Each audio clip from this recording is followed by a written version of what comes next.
Bismillah, alhamdulillah, wassalatu wassalamu ala rasulillah wa ala alihi wa sahbihi wa man wala. Wa qala rabbi syrah li sadri wa yassir li amri wahlul 'uqdatam min lisani yafqahu qawli amma ba'd. Alhamdulillah, insya-Allah pada hari ini saya Zulfikri bin Yusuf dan dua orang lagi sahabat yang bernama Muhammad Najmuddin bin Abdul Rahman dan juga Muhammad Syukri bin Ismadi akan membentangkan masa depan tamadun Islam dalam dunia masa kini. Dalam tamadun manusia, kita seringkali dapat melihat perkembangan dan kemajuan individu, keluarga, komuniti, masyarakat dan negara. Apa yang dibincangkan dalam pengajian tamadun adalah demi kebaikan dan kebahagiaan manusia serta perubahan ke arah kehidupan yang lebih baik. Masa depan tamadun manusia bergantung kepada ketinggian ilmu yang ada pada seseorang individu, masyarakat ataupun sesuatu tamadun. Semestinya ilmu yang dimaksudkan di sini ialah ilmu yang bermanfaat dan dipraktikkan. Ilmu yang tidak dipraktikkan akan hilang tanpa dimanfaatkan. Tamadun yang memuliakan ilmu akan menjadi tamadun yang terkehadapan, manakala tamadun yang meremeh-temehkan ilmu akan menjadi tamadun yang terkebelakang. Tamadun yang mementingkan ilmu akan menang, manakala tamadun yang meminggirkan ilmu akan kalah. Dalam tamadun Islam, keperluan duniawi dilihat sebagai cara yang untuk mendapat keperluan ukhrawi dan mendapat keredaan Allah Subhanahu wa taala. Okey, sekarang kita akan beralih kepada perkembangan ilmu dalam tamadun manusia. Menurut Profesor Dr. Amini Amir Abdullah dari Jabatan Pengajian Kenegaraan dan Ketamadunan Fakulti Ekologi Manusia Universiti Putra Malaysia UPM, musuh kita adalah kejahilan kita sendiri, bukannya Amerika, bukannya sekutu barat, bukannya timur. Manusia akan berfikir apabila ingin menyelesaikan masalah atau rasa ingin tahu. Dua pengetahuan asas yang muncul dalam tamadun manusia. Yang pertama ialah pengetahuan tentang penulisan dan kedua ialah pengetahuan dalam matematik. Manusia telah menggunakan piktografi, iaitu bahasa simbol yang menerangkan sesuatu maksud. Maklumat mudah direkodkan apabila manusia menguasai sistem tulisan. Apabila huruf diperkenalkan, manusia mula melakukan usaha-usaha penterjemahan. Usaha penterjemahan dan kepentingan matematik tetap akan relevan untuk masa depan tamadun manusia. Orang-orang Islam terpaksa belajar bahasa Latin dan juga Greek dalam usaha mempelajari berbagai disiplin yang telah dimulakan pencariannya oleh orang-orang dalam tamadun Greek. Akhirnya, orang-orang Islam telah berjaya menterjemahkan karya-karya Greek dan juga Latin serta membumikan ilmu falsafah dan ilmu yang dipelajari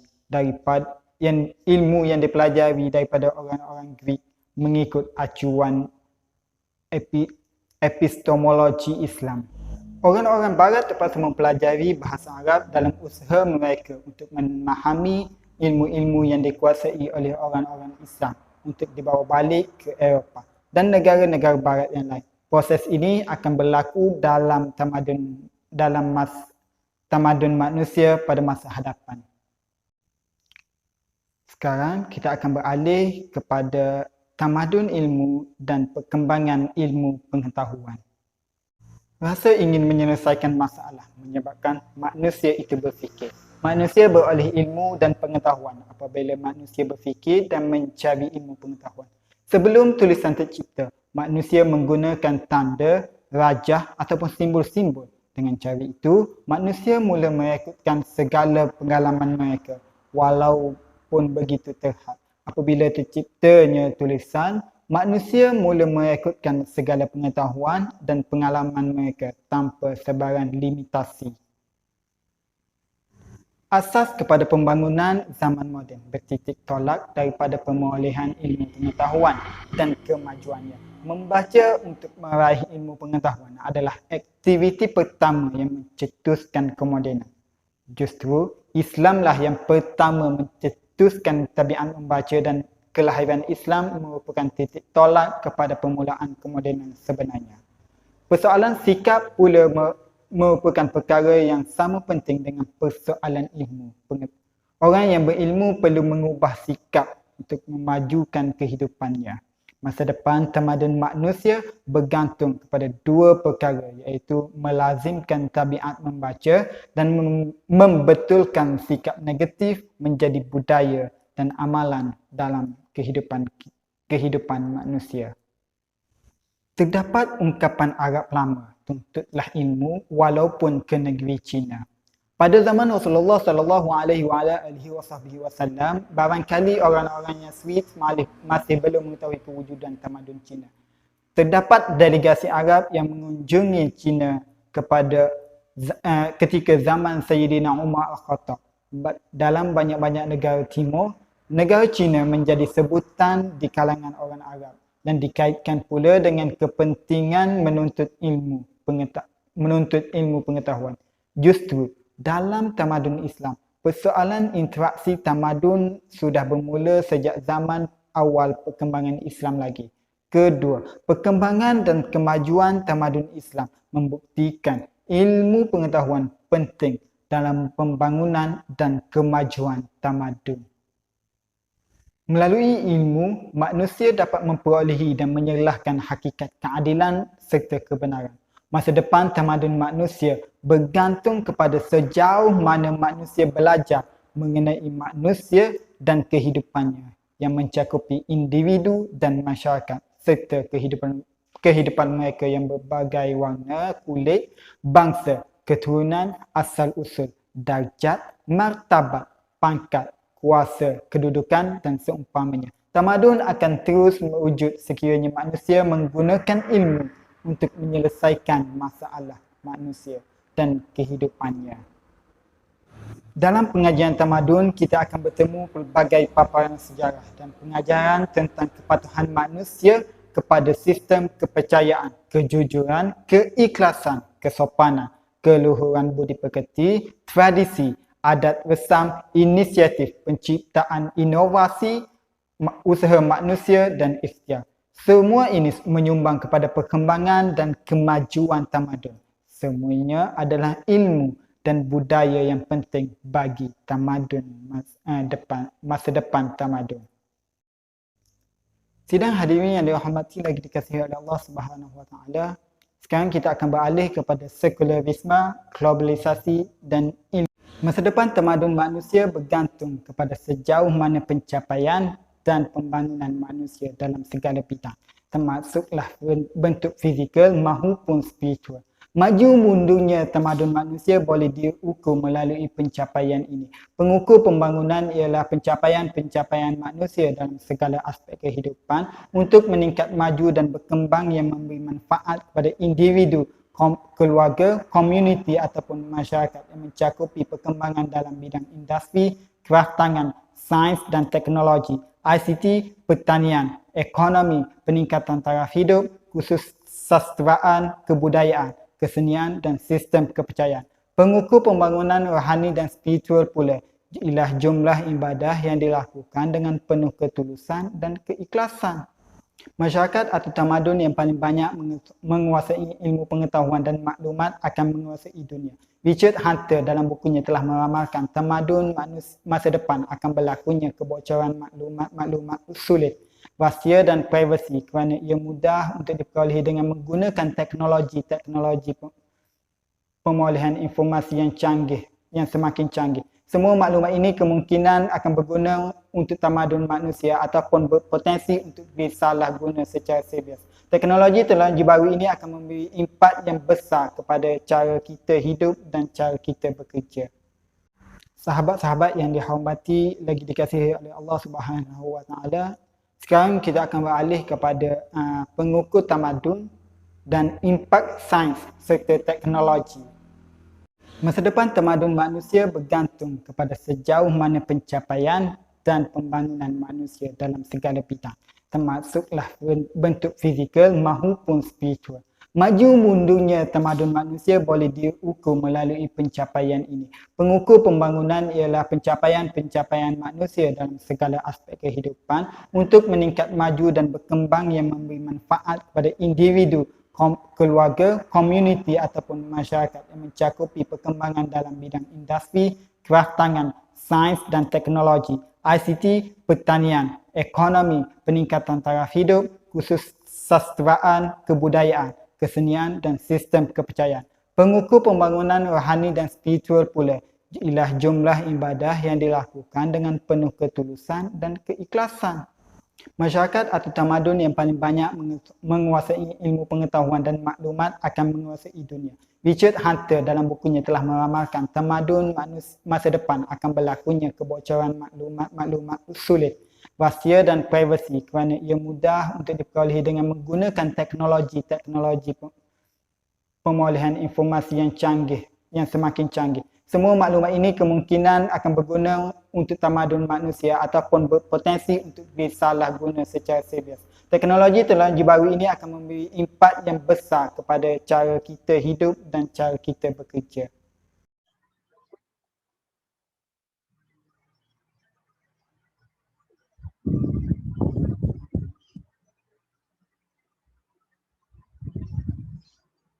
Baiklah.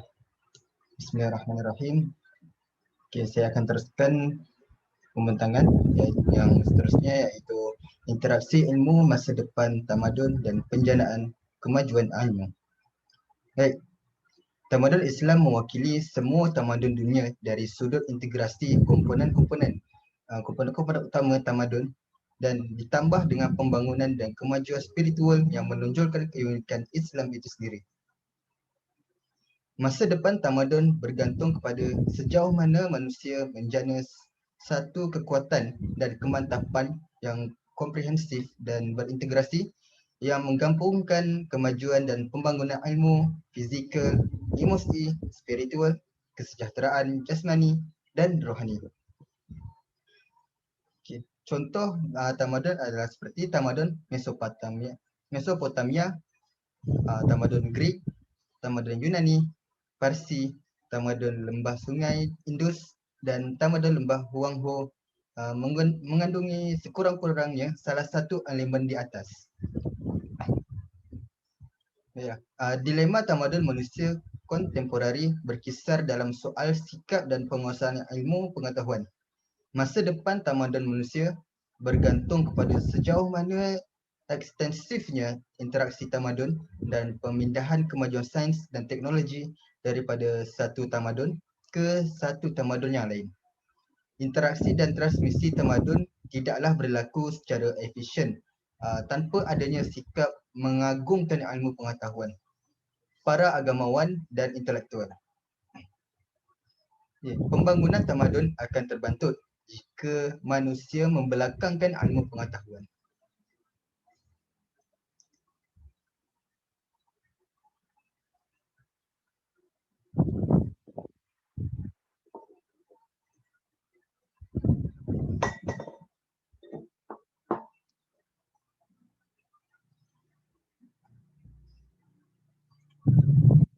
Okey, seterusnya. Mengambil iktibar belajar daripada yang pakar dan tidak mengulangi kesilapan. Okey, ilmu ketamadunan barat jarang-jarang membincangkan mengenai permulaan penciptaan manusia. Penciptaan manusia telah dibincangkan dalam Al-Quran dengan detail yang menerangkan tentang maksud akhirnya ialah kekuasaan dan keagungan Tuhan dan kekerdilan manusia. Maka masa depan tamadun bergantung kepada bagaimana kita mengenal manusia dan diri sendiri serta bagaimana kita memenuhi keperluan hidup manusia, keperluan bermasyarakat dan keperluan bernegara. Okay. Dalam tradisi Islam juga kita akan dapati bahawa Al-Quran telah menerangkan pencapaian tamadun-tamadun terdahulu seperti kaum Ad, kaum Samud dan kaum Lut. Begitu juga kita akan dapati beberapa pemerintahan besar dalam tamadun mereka seperti Fir'aun, Namrud, Balqis dan seumpamanya. Itulah, saya percaya masa depan tamadun manusia bergantung kepada sejauh mana kita mengambil iktibar daripada tamadun terdahulu dan memperbaiki kesilapan dan tidak akan mengulangi tamadun terdahulu. Okay, kita juga perlukan lebih ramai pakar yang mengajar dan membimbing dalam pelbagai bidang ilmu untuk memajukan tamadun. Seterusnya, kita juga perlukan historical engineering ataupun pemerkasaan sejarah untuk menghadapi zaman mendatang, iaitu zaman angkasa ataupun Englishnya Space Age, seperti yang diungkapkan oleh Baron von Bolsum 2003, agar kita dapat mengaplikasikan prinsip-prinsip saintifik, matematik, fizik dan pengkomputeran dan kejuruteraan untuk mengumpulkan data, menganalisa, memproses dan merancang maklumat-maklumat sejarah masa lampau serta masa kini untuk merancang. Okey, merancang maklumat-maklumat sejarah masa lampau, masa kini untuk merancang, membina, menghadapi dan mewujudkan masa hadapan. Historical engineering adalah satu aspek penting yang melebihi kepentingan pembelajaran sejarah. Kemajuan tamadun masa hadapan akan berkisar dalam konteks penciptaan yang up to date. Kecanggihan komputer, mesin, jentera, sains dan teknologi.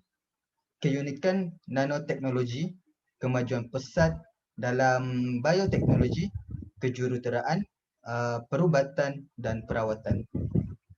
Okay.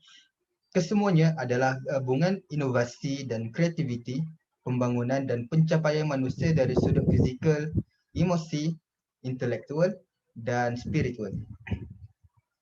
Okay. Ini akan merubah hampir keseluruhan cara hidup manusia kerana zaman dan keperluan manusia turut berubah. Umat masa hadapan akan mengambil iktibar daripada umat masa kini untuk dan umat masa kini pula mengambil banyak iktibar daripada apa yang berlaku kepada manusia dalam ketamadunan terdahulu.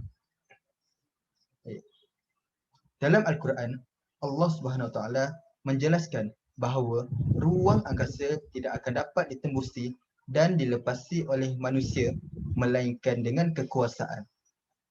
Okey, kekuasaan yang dimaksudkan ialah kekuatan ilmu, kekuatan kejuruteraan angkasa, pengetahuan maklumat, kekuatan fizikal, persediaan dan berbagai disiplin ilmu yang lain. Okey. Tamadun manusia masa hadapan kemungkinan akan menyaksikan penempatan manusia di beberapa planet. Percubaan telah dilakukan untuk mencari planet yang sesuai didiami oleh makhluk dan eksperimen masih lagi dijalankan oleh para saintis. Okay. Ianya tidak akan dapat dicapai tanpa penyelidikan dan pembangunan yang bermutu tinggi. Pelaburan kewangan dan kepakaran merupakan dua perkara penting untuk terus meneroka ke angkasa lepas.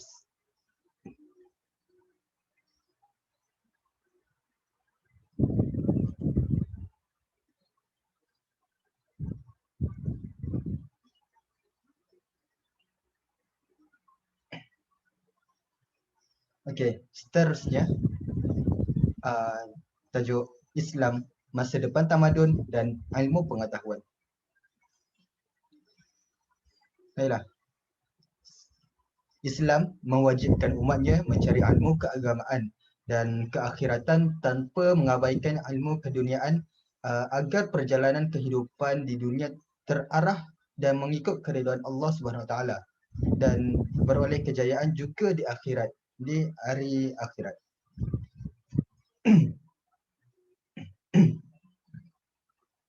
Okay.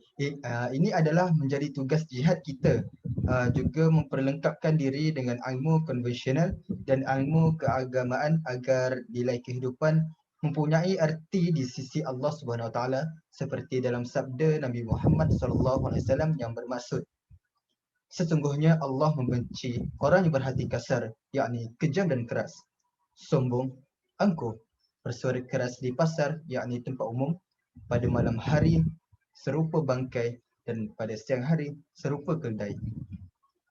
Mengetahui urusan dunia tetapi jahil, yakni bodoh dan tidak mengetahui urusan akhirat. Hadis riwayat Ahmad. Bukankah menuntut ilmu dan menyebarkan ilmu itu merupakan suatu jihad? Ya, betul. Manusia Islam tidak akan berjaya membina tamadun yang cemerlang tanpa mengungguli ilmu pengetahuan. Sebab itu, tugas penggalian dan penyebaran ilmu itu merupakan satu jihad kerana ia mempunyai signifikan yang cukup besar dalam pembinaan tamadun manusia. Begitu juga bagi penganut agama lain, penguasaan ilmu bukanlah satu pengecualian untuk maju dan terkehadapan. Dalam Islam, tiada ibadah yang lebih afdal melainkan menuntut ilmu. Beribadah dengan ilmu adalah lebih baik berbanding ibadah tanpa ilmu. Mencari ilmu dan menuntut ilmu adalah jihad kerana orang yang berilmu dan cemerlang keilmuannya mampu membangunkan agama, negara dan masyarakat, dan orang yang tidak berilmu yang tidak cemerlang dalam ilmunya menunjukkan kelemahan agama. Sabda Rasulullah sallallahu alaihi wasallam, Fadlul mu'minin al-alim 'ala al-mu'minin al-'abid 70 darajah.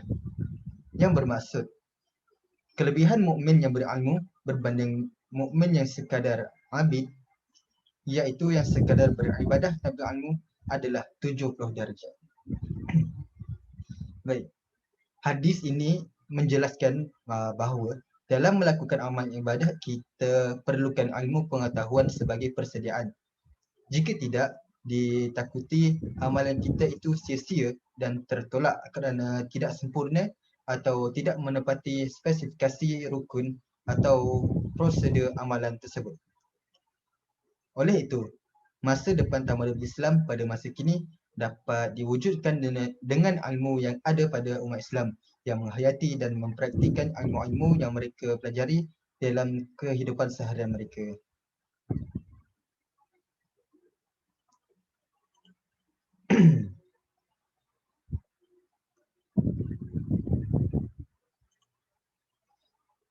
Seterusnya, impak ilmu pada masa depan tamadun manusia.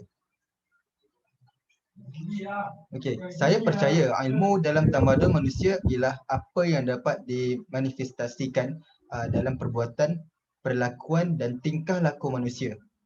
Dalam Islam, nilai ilmu dan pemikiran merupakan unsur terpenting yang menentukan tindakan dan perilaku manusia. Kekalutan dan kecelaruan nilai seperti apa yang betul, salah atau memuaskan akan berlaku. Okey, ia berlaku kerana 3 sebab, iaitu yang pertama adalah manusia menerima ilmu yang tidak sebenarnya ilmu. Kedua, manusia salah memahami ilmu. Dan yang ketiga, manusia meletakkan akal melebihi nilai ilmu. Nilai tetap akan menjadi perbahasan dalam tamadun manusia.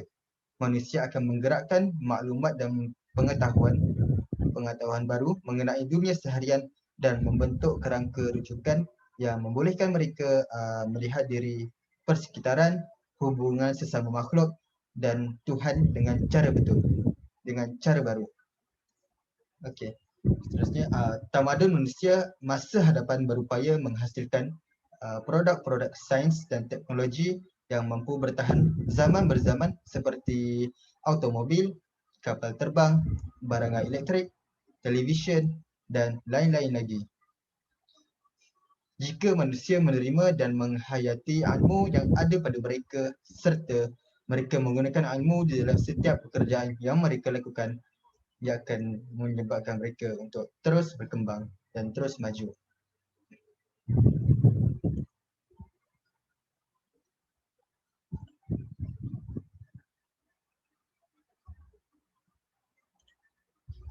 Okey, seterusnya pemajuan ilmu.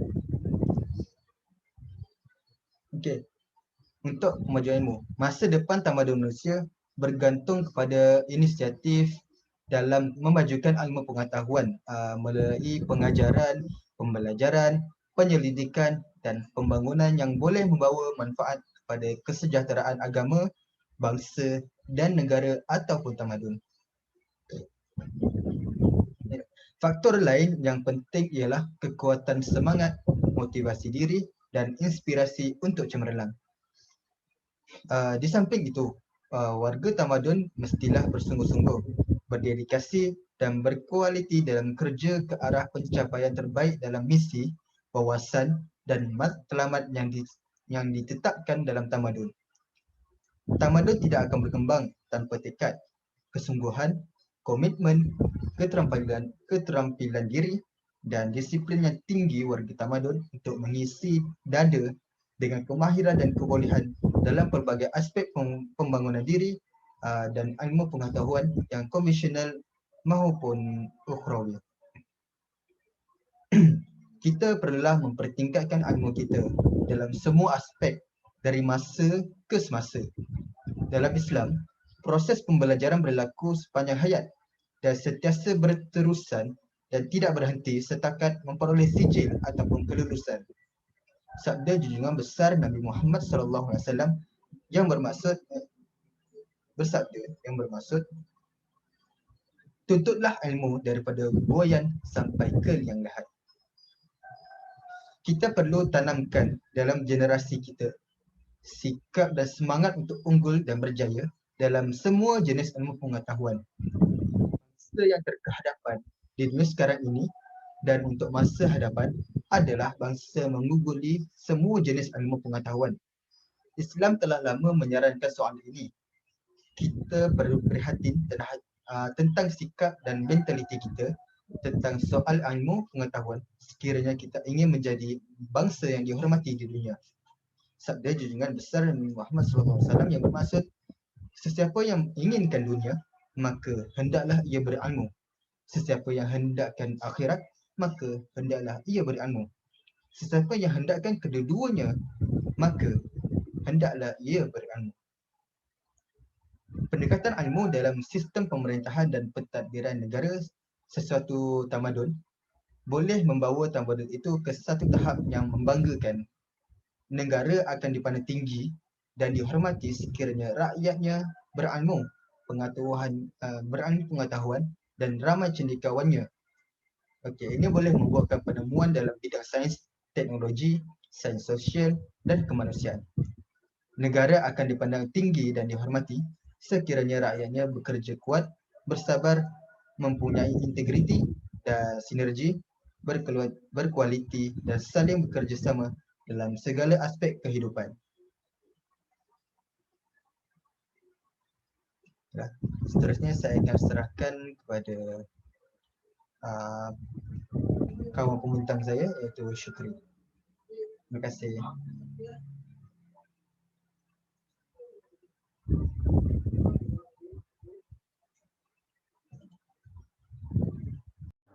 Baiklah, seterusnya kita beralih kepada masa depan tamadun, identiti ilmu dan pendidikan. Pembinaan tamadun dan kemajuannya perlukan penguasaan ilmu pengetahuan. Penguasaan ilmu pengetahuan perlu dititikberatkan melalui pendidikan menurut syarat-syarat dan tata cara agar seseorang itu mudah dapat membezakan antara yang benar dan yang palsu pada kata-kata dan juga antara kebenaran dan kebatilan di bidang i'tiqad dan antara yang baik dan buruk dalam perbuatan dan tingkah laku. Jika kekuatan ini baik dan luhur, maka daripadanya diperoleh hasil hikmah, iaitu mengetahui kebenaran melalui ilmu pengetahuan dan amalan, supaya pembinaan tamadun itu dapat dibina dengan kukuh dan juga tamadun itu dapat berkembang dengan majunya. Seterusnya, menurut Imam Al-Ghazali, menghasilkan ilmu merupakan sasaran pendidikan kerana ilmu mempunyai nilai tertentu kerana terdapat di dalamnya kelazatan dan sesuatu yang mengenyangkan. Tujuan pendidikan menurut Imam Al-Ghazali adalah kesempurnaan manusia di dunia dan di akhirat. Manusia itu akan sampai pada kesempurnaan kerana manusia itu mendapatkan keutamaan melalui ilmu pengetahuan. Keutamaan itulah yang membuatkan manusia itu bahagia. di dunianya dan dekatnya diri dan rohaninya kepada Allah yang menyebabkan dia bahagia di akhirat. Imam Al-Ghazali berpendapat, ilmu itu sendiri secara mutlak adalah kemuliaan yang tertinggi. Baiklah, seterusnya, kepentingan ilmu bagi masa depan tamadun, iaitu dia melengkapkan generasi muda dengan persediaan sepanjang hayat. Apabila kita mengatakan kepentingan ilmu itu bagi masa depan tamadun, kita tidak boleh mengenepikan aspek pendidikan. Barbara Giles mencadangkan keperluan para pendidik untuk melengkapkan generasi muda dengan persediaan sepanjang hayat bukannya pada zaman persekolahan saja. Dua perkara yang ditekankan oleh beliau ialah pembangunan dan kemahiran insaniah, iaitu pembentukan nilai-nilai moral dan sikap kerjasama serta bertanggungjawab yang membawa kepada pembinaan karakter komuniti. Walaupun beliau memfokuskan kepada pendidikan menengah, saya melihat pendidikan tinggi perlulah meneruskan dan memajukan pendidikan, seterusnya melengkapkan mahasiswa sebagai pemegang kunci khazanah ilmu. Masa depan tamadun bergantung kepada sejauh mana universiti menjalankan fungsi utamanya bagi melahirkan modal insan berminda kelas pertama, berpersonaliti unggul dan bermutu tinggi yang menyumbang kepada kemajuan masyarakat dan juga negara. Saya percaya universitilah tempat yang sangat tepat untuk melahirkan insan-insan yang genius, intelektual, cendekiawan dan para pakar. Seterusnya, dua ciri perubahan minda, iaitu yang pertama perubahan sikap, usaha, dan yang kedua usaha dan persediaan ilmu yang mencukupi. Daniel Quinn mengenengahkan dua mindset yang saya percaya perlu bagi kita untuk menggunakan ilmu dengan sebaiknya bagi menghadapi masa hadapan. Pertama, setting minda. Setting minda kita perlu kepada menjawab persoalan, bagaimanakah kita boleh menghentikan perkara buruk yang berlaku? Kedua, bagaimanakah kita melakukan sesuatu agar mengikuti dan bertepatan dengan apa yang kita kehendaki? Kunci kepada persoalan-persoalan ini ialah perubahan sikap, usaha bersungguh-sungguh dan persediaan ilmu yang mencukupi. Seperti yang telah dijelaskan, identiti negara dan tamadun dengan nilai-nilai moral dan budayanya akan terus berkembang seiring dengan perkembangan ilmu pengetahuan dan zaman. Ilmu dan tamadun tidak akan maju dan berkembang. Kelangsungan tamadun akan berterusan selama mana proses pembelajaran antara tamadun sentiasa berlaku. Seandainya ia berhenti, tamadun akan terbantut dan tidak maju. Seterusnya, perkongsian pintar. Masa depan tamadun bergantung kepada bagaimana tamadun timur dan barat melihat dan melayani antara satu sama lain. Perkongsian pintar melalui kerjasama dan persefahaman akan membawa kepada kemajuan dan membawa kemajuan kepada tamadun masa hadapan. Jika warga antara tamadun memperlekehkan antara satu sama lain, maka dominasi dan permusuhan akan berpanjangan. Perkembangan ilmu akan turut terbantut dan tidak membawa manfaat yang diperlukan. Jika kita tinjau kepada tulisan-tulisan orientalis pada kurun ke-18 dan 19, mereka menekankan kepada kemunduran manusia-manusia timur dan keagungan manusia-manusia barat atau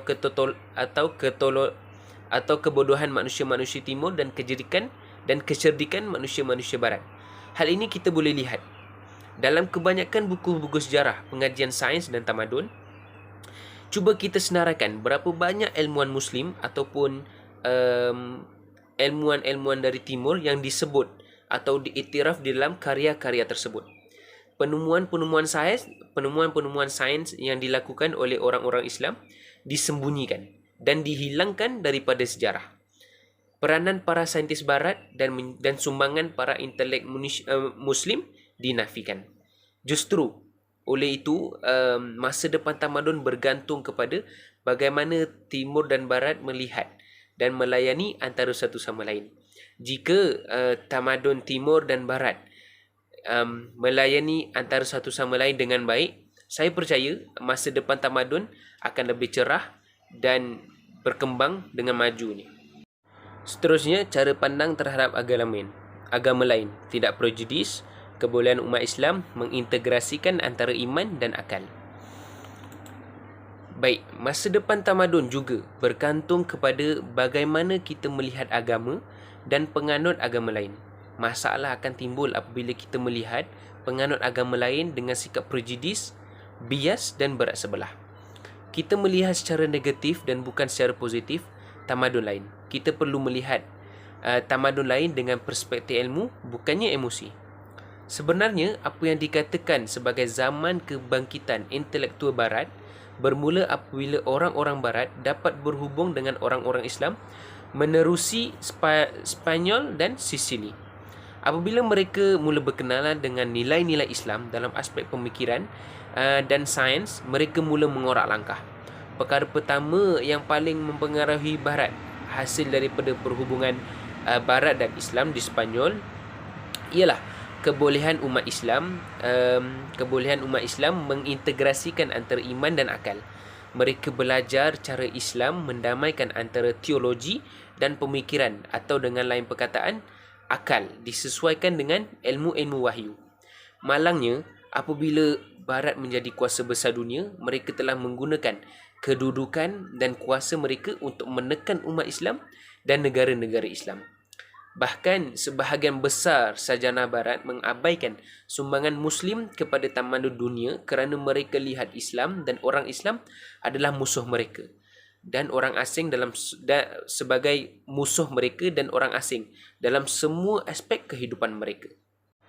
Baik, seterusnya kita beralih kepada ilmu perpaduan dan kelangsungan perpaduan. Kita perlu menguasai ilmu perpaduan untuk membezakan di antara kebenaran dan kepalsuan dengan mewujudkan sikap yang bersatu padu melalui ilmu perpaduan. Masa depan tamadun manusia kita dapat kekalkan dengan mewujudkan sikap untuk bersatu padu melalui ilmu perpaduan. Sejak 50-an lagi, penggubal polisi Amerika Syarikat menyalah tafsir dunia Islam. Propaganda yang dibuat oleh mereka seperti The Clash of Civilization dan What Went Wrong sebenarnya merupakan kesinambungan kesalah tafsiran itu dan terbawa-bawa ke zaman sekarang. Hal ini telah menyukarkan pembinaan keamanan yang berterusan berdasarkan perkara yang boleh disepakati untuk tamadun masa hadapan.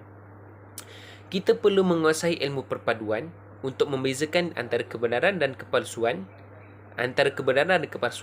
Kenapa kita masih bersengketa dan bermusuhan? Kenapa kita masih prejudis di antara satu sama lain? Jawapannya mudah.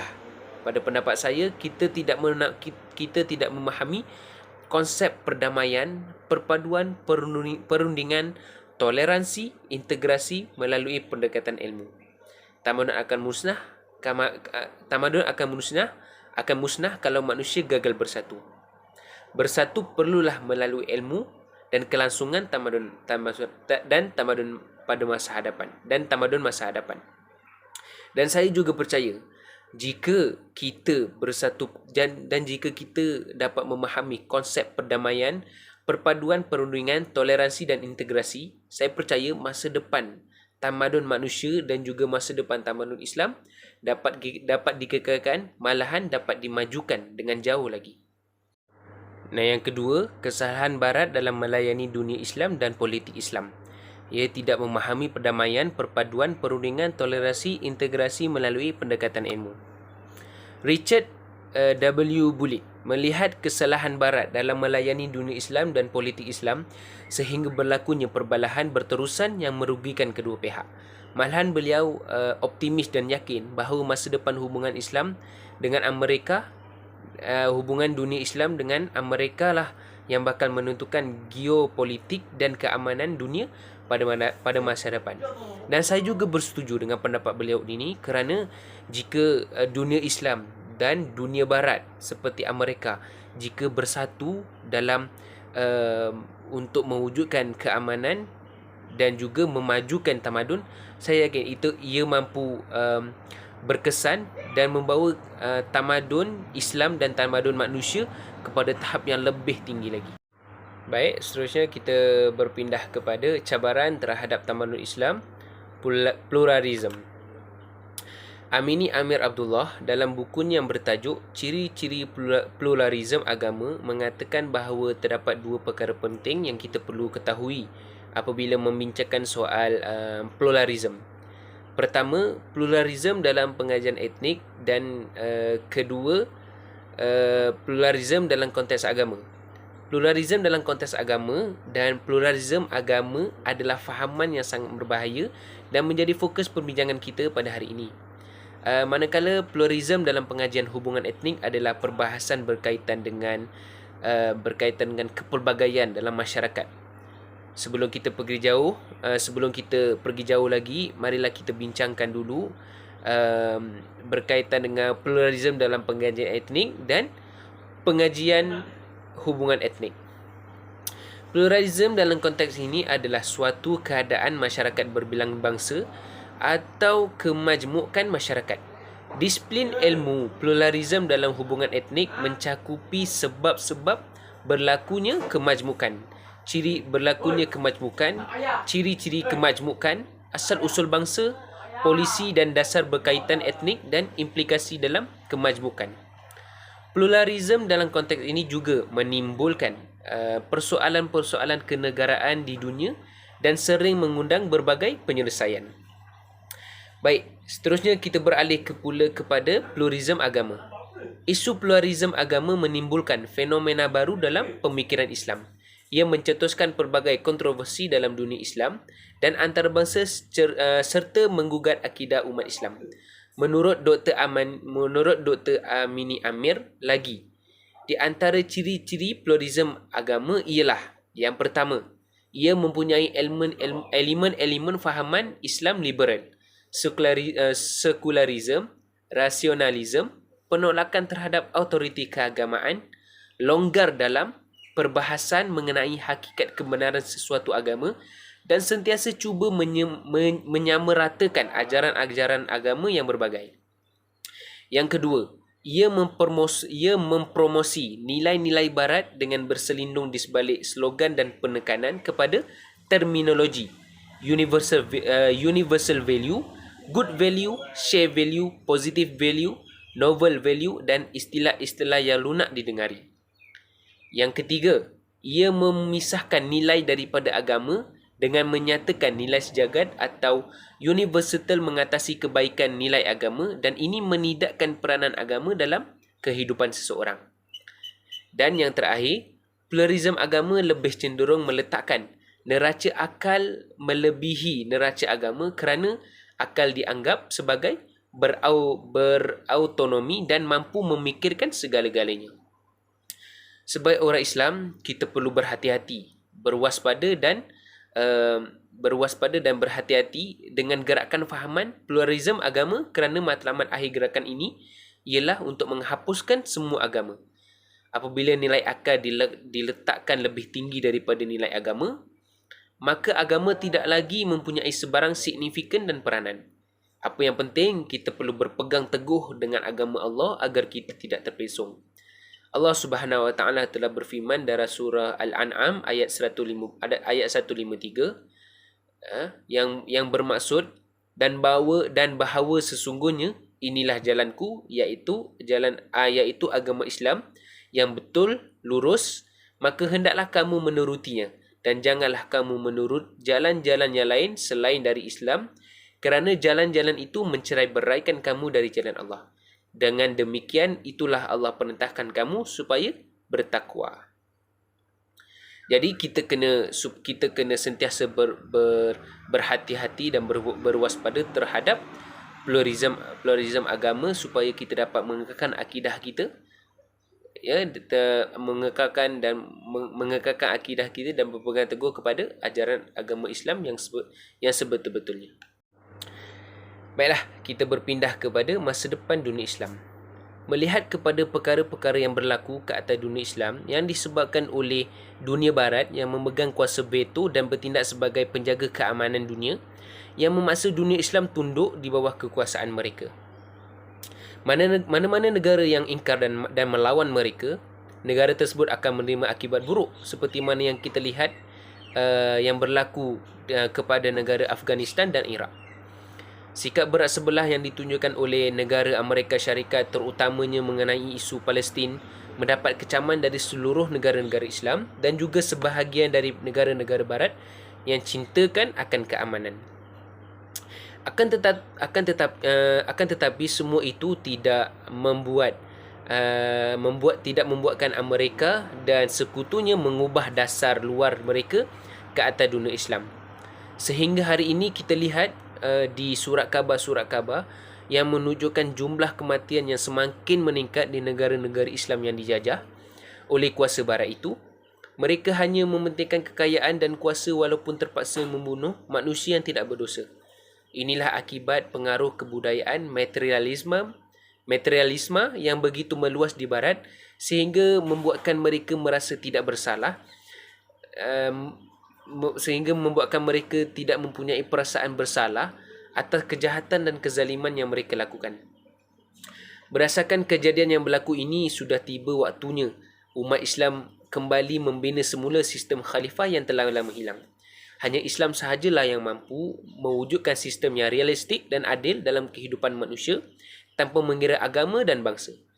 Tak ada apa yang mampu menghalang tamadun Islam untuk bangkit kerana Islam mempunyai nilai-nilai murni keagamaan yang bersifat praktikal dalam membina tamadun yang gemilang kerana ia mendasari jiwa manusia.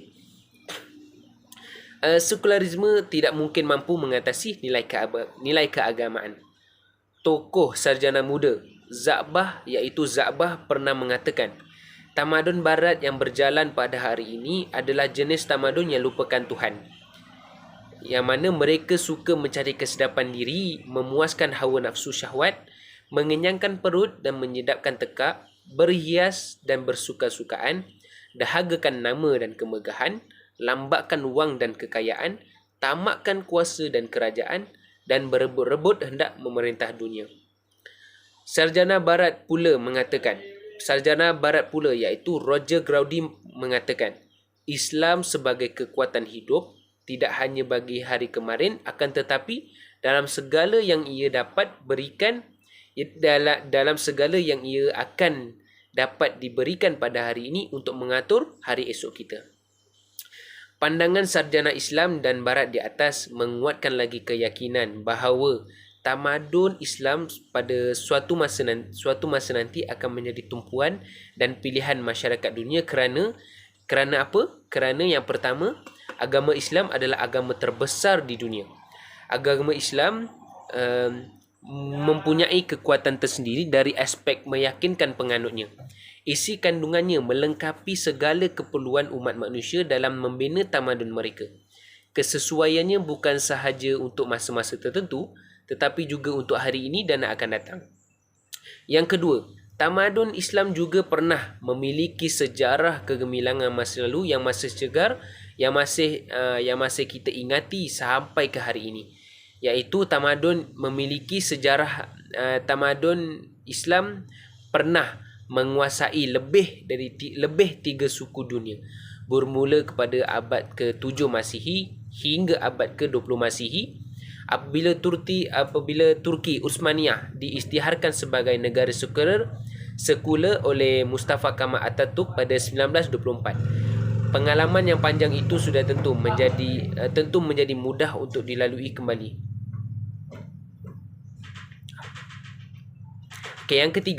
Yang ketiga, dunia Islam juga memiliki tokoh-tokoh pemikir dan ahli politik yang hebat.